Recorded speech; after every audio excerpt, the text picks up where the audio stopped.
Picture this. It's the late 19th century, and the United States is in the midst of an industrial revolution. Amidst the smoky landscapes of oil refineries and the cacophony of bustling cities, one man rises above the rest, reshaping the landscape of American business forever. But behind the facade of wealth and success lies a story shrouded in mystery and intrigue. Legend has it that young John D. Rockefeller, with nothing but $1 and a dream, embarked on a journey that would change the course of history. Our tale begins in the bustling streets of Cleveland, Ohio, where a young Rockefeller, armed with a keen mind and an insatiable appetite for success, set his sights on the burgeoning oil industry. But what drove this man to greatness? Was it sheer determination, unyielding ambition, or perhaps something more clandestine?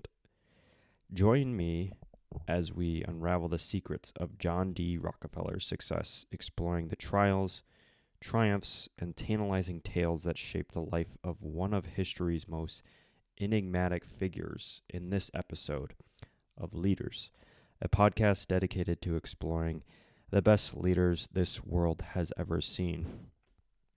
And so today, episode 31, John D. Rockefeller, arguably one of the most successful businessmen ever. And before we go more into his career, his leadership, let us just distill down this podcast into a few things of why it exists. And so why listen to Leaders Podcast? And really at the core of Leaders Podcast is that it is a history of leadership told through the best business leaders to live. When you consume other leadership content, it is highly academic driven, and the foundation of leadership institutions and material. Oftentimes you will hear leadership material only focus on one term or one person over time.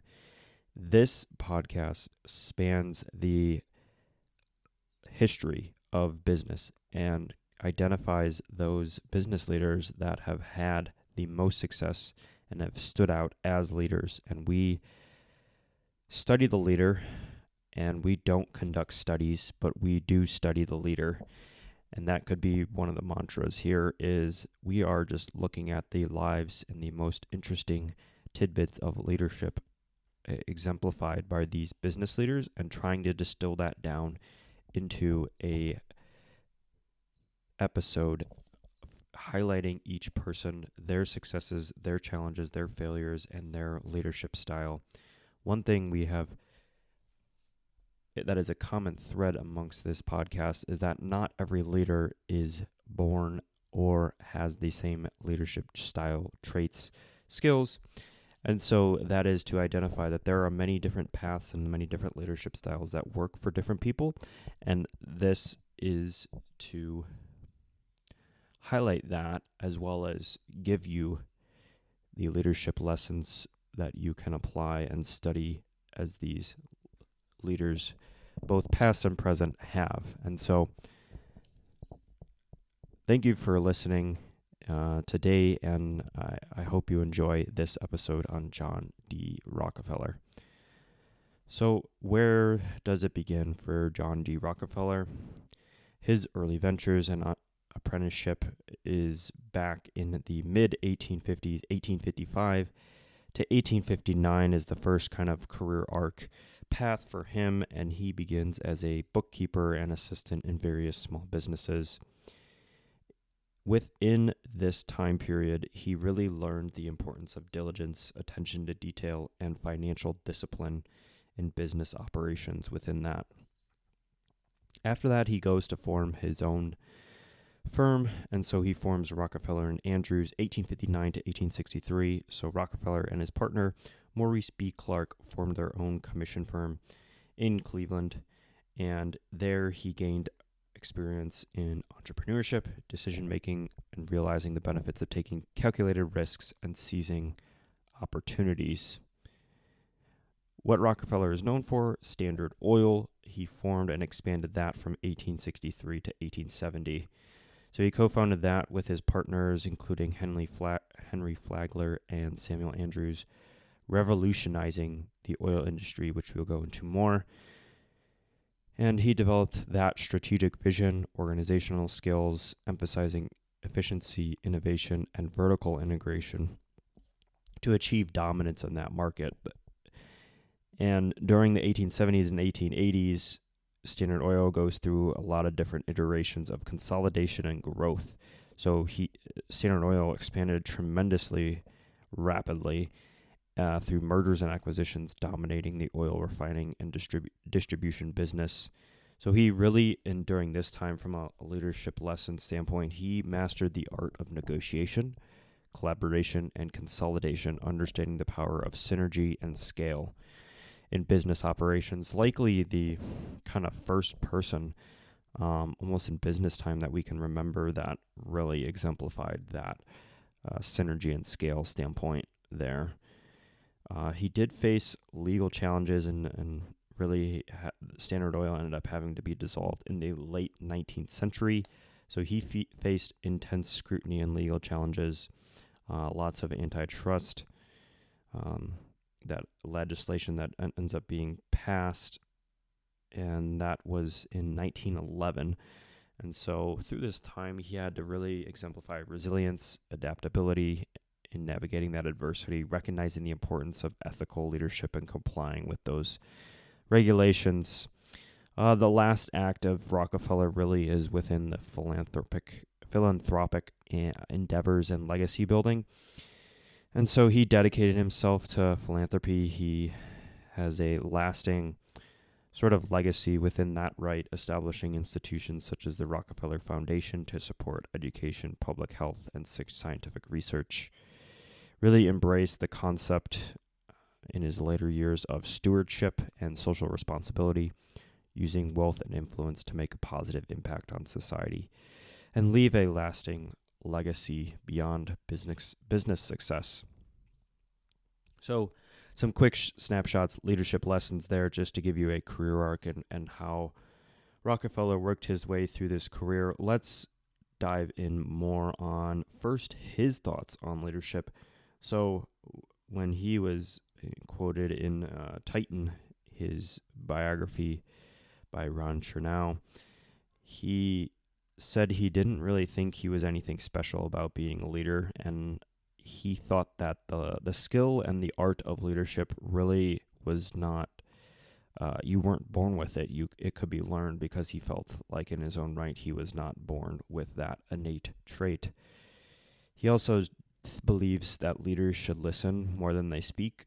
And so he was quoted in also saying, the biggest challenge for leaders is how to create an environment where they feel open, proactively inviting others to state their thoughts and then simply listen.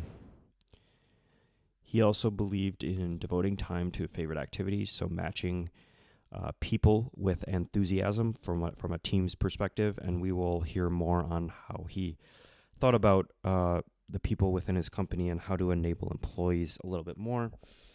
Respect, so valuable for employees was respecting his employees and their inputs. He was also very calm under pressure, and even as a young man, he was extremely composed in crisis. In this respect, he was a natural leader. The more agitated others became, the calmer he grew, which allowed him to really prosper in the times that economically where there could be challenges, especially going through the Great Depression years. He saw as more of an opportunity versus struggling to get by. What are some of the main themes of sort of his philosophies? Let's just distill that down into kind of a few concepts, and then we will double click on a few of those and get some quotes and other context into why those leadership kind of philosophies stand out. And so a few of these are owning the choke point, keeping prices low, leveraging and sharing scale, embracing technology, continuously innovating, empowering employees, decentralizing, aligning management, growing the market, spurning debt, encouraging internal competition, and harnessing tailwinds. Rockefeller also, as part of overcoming some of those challenges, it helped that he was innately optimistic, so he was a confirmed exponent of positive thinking. Quote unquote, like other Gilded Age moguls, Rockefeller was shaped by his faith in economic progress, the beneficial application of science to industry, and America's destiny as an economic leader. So after that 1929 Great Depression and market crash, Rockefeller was encouraged to make a calming statement. Rockefeller issued a press release. These are days when many are discouraged. In the 90 years of my life, depressions have come and gone. Prosperity has always returned and will again. He said, believing that the fundamental conditions of the country are sound, my son and I have been purchasing sound common stocks for some days. He also, within that, liked to create an atmosphere of ceaseless improvements regarding each plant as infinitely perfectible. Below the executive committee came a battery of specialized committees dedicated to transportation, pipelines, domestic trade, export trade, manufacturing, purchasing, and so on. These committees standardized the quality of subsidiaries engaged in similar work, enabling managers to swap insights and align their operations. These were chosen experts who had daily sessions and study of the problems, new as well as old, constantly arising. The benefit of their research, their study, was available for each of the different concerns. And he also created a model for the vertically integrated oil giants that would straddle the globe in the 20th century. By 1891, he had gained control of a quarter of the American oil production. So along this way, he's not going to do this alone. He's also about empowering people. So that's the next quality I want to cover off here. So Rockefeller wanted to be surrounded by trustworthy people who could inspire confidence in customers and bankers alike. In the early days, Rockefeller knew the name and face of each employee. We've seen this within other leaders that we've covered, I think, of really getting down to the employee level, really respecting and understanding their inputs, and that being a key component to their success.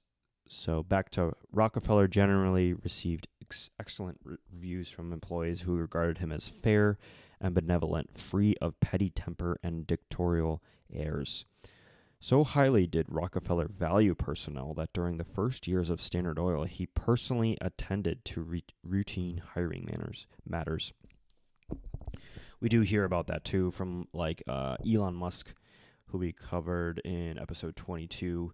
He's notorious for always being in the interviews of a lot of the different engineers. And I think the first few hundred people that he hired at SpaceX or Tesla. So definitely it always felt like hiring was the most kind of important thing to spend time on. I think Steve Jobs, who we covered in episode 2 also, would agree with that sentiment. And so Rockefeller says the ability to deal with people is as purchasable a commodity as sugar or coffee, and I paid more for that ability than any other under the sun. Employees were invited to send complaints or suggestions directly to him, and he always took an interest in their affairs. His correspondence is replete about sick or retired employees. Reasonably generous in wages, salaries, and pensions, he paid somewhat above industry average. That was also, I think, the biggest thing that stands out from the Reed Hastings episode, Netflix episode 17, is that they pay top dollar for their talent, and he talks about the concentration of talent. So Rockefeller definitely echoed that as well. His employees tended to revere Rockefeller and vied to please him. As one said, I have never heard of his equal in getting together a lot of the very best men in one team and inspiring each man to do his best for the enterprise. At first, he tested his employees exhaustively, yet once he trusted them, he bestowed enormous power upon them and didn't intrude unless something radically misfired. People who worked for him usually found him a model of propriety and paternalistic concern.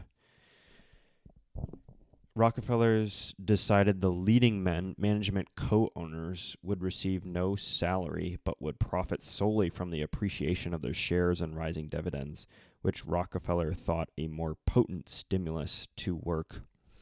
We always talk about that, the actions and the manner in which incentives drive behavior, and that's really like a Charlie Munger sort of quote there, but you definitely do align that with how you structure compensation and what you kind of reward for, or what you want people to work towards. They are going to align against that. So an interesting kind of structure to how he viewed management there. When it came to mergers, he didn't fight for the last dollar and tried to conclude matters cordially, since he aimed to convert competitors into members of his cartel and often retained the original owners. One of his greatest talents was to manage and motivate his diverse associates. As he said, "It is chiefly to my confidence in men and my ability to inspire their confidence in me that I owe my success in life." Free of an autocratic temperament, he was quick to delegate authority and presided lightly, genially over his empire, exerting his will in unseen ways. The trust formation created negotiable securities, and this profoundly affected the Standard Oil culture. Not only did Rockefeller urge underlings to take stock, but made money abundantly available to do so. As such shareholding became widespread, it welded the organization more tightly together, creating an esprit de corps that helped in steamrolling competitors and government investigators alike. With employees receiving huge capital gains and dividends, they converted Standard Oil into a holy crusade. He hoped the trust would serve as a model for a new populist capitalism, marked by employee share ownership. "I would have every man a capitalist, every man, woman, and child," he said. "I would have everyone save his earnings, not squander it, own the industries, own the railroads, own the telegraph lines." So just interesting to reflect on that. You see Rockefeller as obviously being sort of monopoly on the oil market, but within that sort of company, this is not all just in terms of his control. He is also being diligent about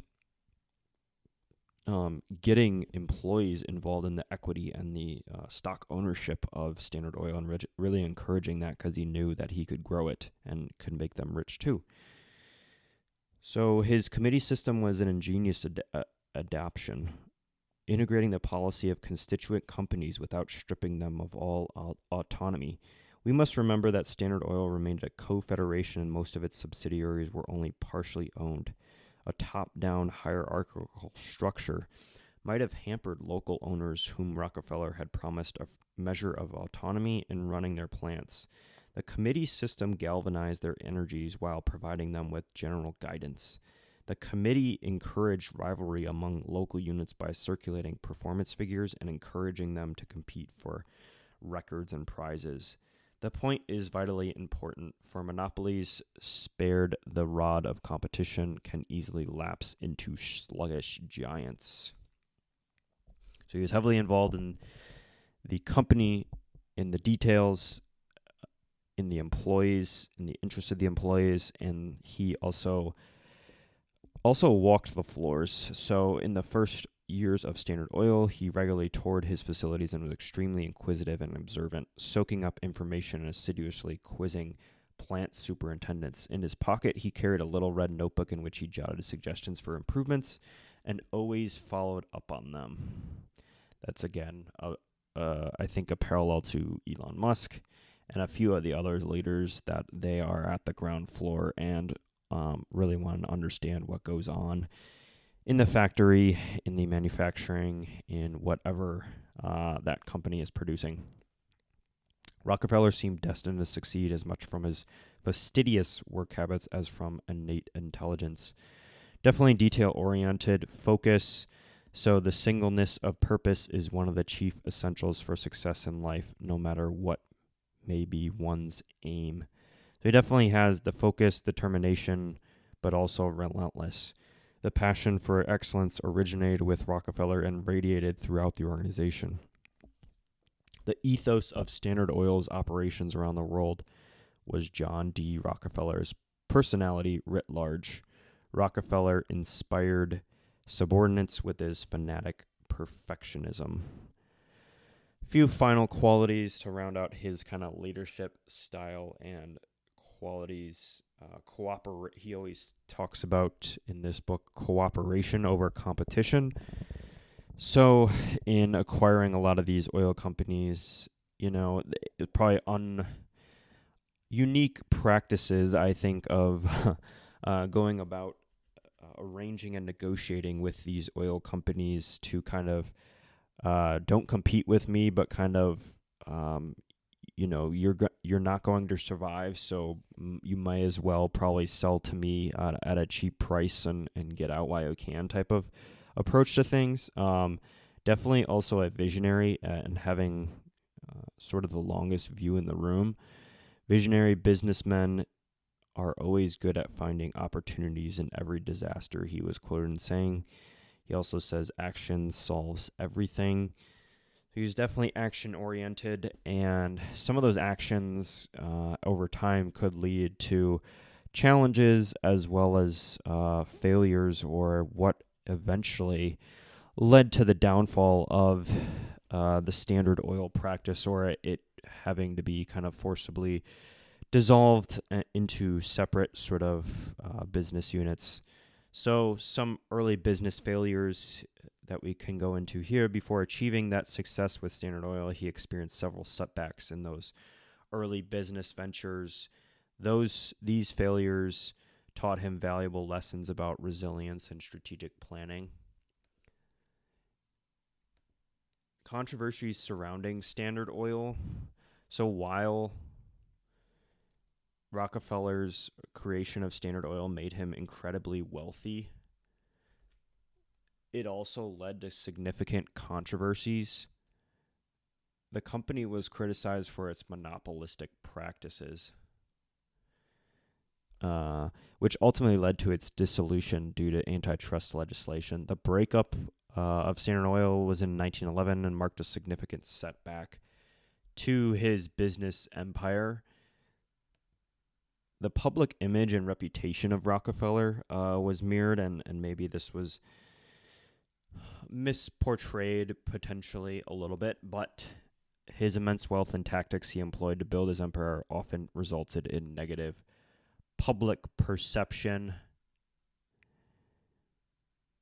He was portrayed as a ruthless monopolist who exploited workers and manipulated markets for his own gain. Despite the philanthropic efforts later in life, his reputation as a robber baron persisted for many years. And then family struggles. He also had some personal challenges within his family, including conflicts with his children over business matters and disagreements about the distribution of wealth. These family tensions occasionally spilled into the public eye and added complexity to his personal life. And so with that, the dissolution of Standard Oil, it ends up being broken up. And the Supreme Court ruled that it must be dissolved and split into 34 companies. Two of the companies were Standard Oil of New Jersey, which eventually became Exxon, and Standard Oil of New York, which eventually became Mobil. So those two companies ended up later merging into ExxonMobil. Over the next few decades, there were some other companies that grew significantly under this as well. And this would include BP, so the original company, Standard Oil Company of Ohio, was purchased by BP in 1987. And then Standard Oil of Indiana, which became Amoco, and Standard Oil of California ended up being Chevron. So these, the Standard Oil that was under Rockefeller really ended up becoming a lot of these other different companies that are still around today as being part of the U.S. oil market, which is a tremendous legacy within itself.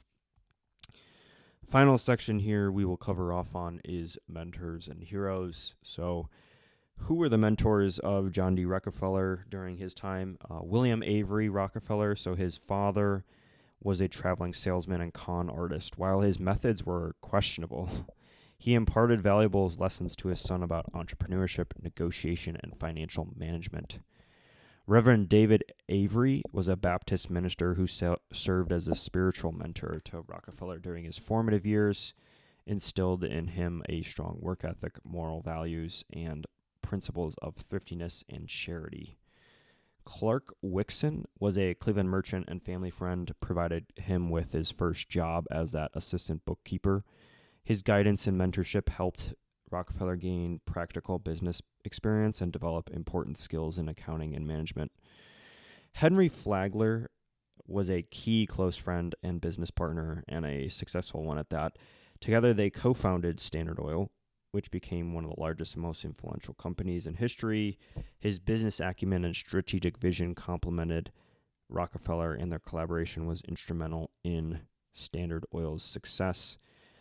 More on Flagler here to double-click on him a little bit more. Strategic vision-wise, he really was known for his forward-thinking and strategic approach to business.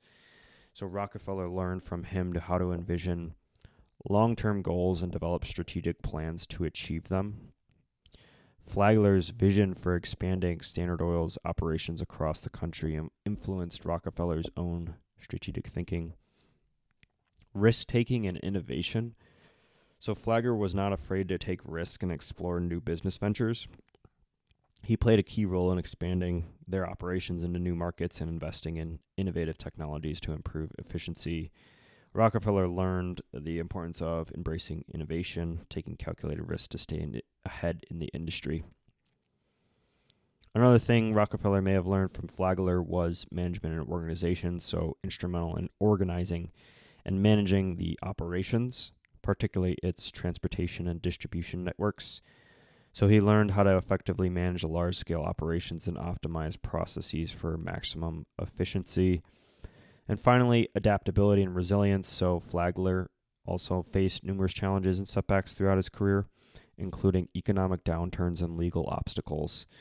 Rockefeller learned from Flagler's ability to adapt to changing circumstances, overcome adversity with those traits. You do see a lot of similarities between Rockefeller and who would later become a version of Rockefeller, I feel like, and that is who we covered off in episode 7, and that being Jeff Bezos, the founder and former CEO of Amazon. So like Rockefeller, Bezos is known for his visionary thinking, long-term orientation, relentless pursuit of growth and dominance in his industry. Bezos demonstrated a strategic approach to business expansion, diversification, and innovation, similar to Rockefeller's efforts. Additionally, they both have faced criticism, scrutiny for their market dominance and aggressive business tactics. While they do share some similarities, I think from when we talk about leadership style and approaches, they also operated in vastly different time periods and industries, so some differences there for sure. Bezos' leadership is shaped by the digital age as well, so the dynamics of the tech industry play a huge part, while Rockefeller's leadership was influenced by the Industrial Revolution and the emergence of the oil industry. Last few people here to mention are more on the hero side of things for Rockefeller. So he has mentioned Abe Lincoln. He greatly admired him for his leadership during Civil War, his commitment to principles of honesty, integrity, and perseverance. Napoleon, he admired Napoleon for his strategic genius and ability to overcome seemingly insurmountable odds. Rockefeller drew inspiration from his ambitious vision and leadership qualities. John Wesley is a devout Baptist, and he respected him, and he was the founder of Methodism for his emphasis on personal discipline, moral values, and social responsibility. Ben Franklin, so Rockefeller admired him for his entrepreneurial spirit, practical wisdom, and commitment to self-improvement.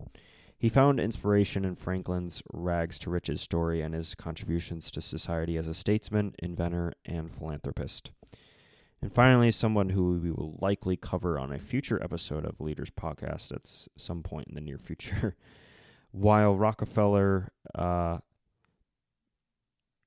was a rival with this person in the business world, Andrew Carnegie was also a hero of Rockefeller and respected Carnegie's philanthropic efforts and admired his approach to wealth redistribution and supporting public causes. So with that, that will probably wrap up episode 31 here on John D. Rockefeller. The sources used today for this episode include Titan, the great biography written by Ron Chernow that chronicles Mr. Rockefeller's life, some of the founders' episodes covering some of these books and other content on Mr. Rockefeller, as well as the How to Take Over the World podcast that had a great summary of Rockefeller as well that I helped to kind of summarize and take into the research of this episode here. And so Rockefeller, definitely an aggressive mover within the business industry and achieved just tremendous dominance that the business world today likely would not, just based on laws, regulations, and other things. I don't feel like anyone could really come close to that. Probably Amazon would probably be the best representation of that, followed maybe by Apple to a sense of being kind of monopolistic in nature, I would say. So just tremendous business acumen and aggressiveness for Rockefeller to achieve his vision as being that oil giant. And along the way, obviously, some very good business skills, but also that requires some leadership skills too. And so it was great to kind of study those leadership skills and hope you got some good takeaways from who Rockefeller was as a leader as well. And so with that, episode 31, John D. Rockefeller, and we will be back here soon with episode 32. Thanks for listening.